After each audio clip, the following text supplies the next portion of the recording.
सरकार बनाने की कितनी कीमत चुकानी पड़ी है शिवसेना को, आज वो समझाने की आपको कोशिश करते हैं। आपको ये अच्छे से पता चल गया होगा कि जो कॉमन मिनिमम प्रोग्राम आया है उसमें सावरकर और अयोध्या जैसे शब्द नहीं है, हिंदुत्ववादी विचारधारा भी नहीं है। लेकिन अब राहुल गांधी ने एक पत्र लिखकर उद्धव ठाकरे को कहा है कि सरकार सेकुलर होनी चाहिए। इस सेकुलर शब्द को लेकर कॉमन मिनिमम प्रोग्राम में भी एक विवाद खड़ा हो गया है। दोनों बातें आपको बताएंगे और दिखाएंगे भी। पहले हम लेटर देखते हैं, राहुल गांधी का जो लेटर है। राहुल गांधी ने उद्धव बाला साहब ठाकरे, इनके नाम एक लेटर लिखा है, डियर उद्धव ठाकरे जी। वो जा नहीं पा रहे हैं, दरअसल ये राहुल गांधी का लेटर, वो जा नहीं पा रहे हैं वहाँ पे शपथ ग्रहण समारोह में, इसलिए उन्होंने लेटर लिखा है कि आज आपने जो मुझे इनवाइट किया उसके लिए धन्यवाद। I offer you my best wishes, congratulation.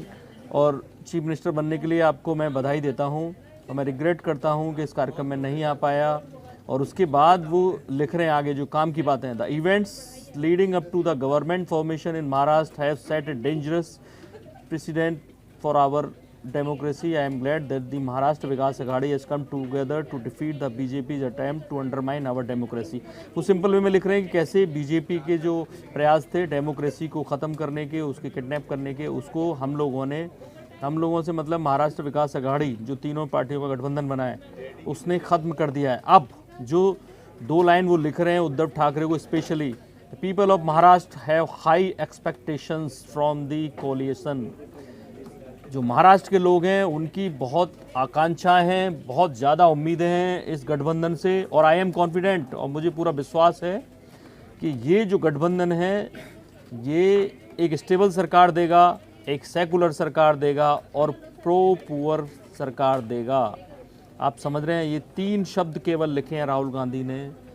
स्थायी सरकार होगी, बीच में लिखा है उन्होंने सेकुलर सरकार होगी, और प्रो पुअर गवर्नमेंट। जो छवि है उद्धव ठाकरे की, शिवसेना की, उसको लेकर राहुल गांधी को डर था। उन्होंने ये डर अपना लेटर में लिखा, लास्ट की दो लाइन काम की है और वहीं उन्होंने ये सब लिख डाला। ऐसे में ये एक तरह से चेतावनी भी है राहुल गांधी की। अभी हम आपको वो कॉमन मिनिमम प्रोग्राम दिखाते हैं जो एक विवाद है। ये कॉमन मिनिमम प्रोग्राम जारी किया है तीनों पार्टियों ने मिलकर। सरकार का क्या रहेगा, शिवसेना, कांग्रेस, एनसीपी। इसमें जो प्रस्तावना है प्रीएम्बल, उसमें ही साफ लिखा गया है द अलायंस पार्टनर कमिट करते हैं कि सेकुलर वैल्यूज कॉन्स्टिट्यूशन की बनाए रखेंगे। ये पहली लाइन है। ये एक तरह से दबाव है शिवसेना पर कि विकास की बात करिए, आप गरीबों की बात करिए, आप एजुकेशन की बात करिए, आप पहली लाइन सेकुलर वैल्यूज़ पे फोकस कर रहे हैं। ये चार लाइनों के बीच में दूसरी बार सेकुलर शब्द इस्तेमाल किया गया है। यहाँ लिखा है कि on contention issue of national importance as well as of state importance specially having repercussion on the secular fabric of the nation. The Shiv Sena, the NCP and the Congress will take a joint view after holding consultation arriving at consensus. Basically जो हमारी सहमति से मिला है कि जो निकल कर आया है तीनों पार्टियों की कि सेकुलर फैब्रिक इस देश की बनाए रखनी है। ये इंग्लिश में लिखा है और ये पहली चार लाइनों में पहली लाइन पूरा इसी पे फोकस है। इससे आप सोच सकते हैं कि शिवसेना पर कितना बड़ा दबाव है।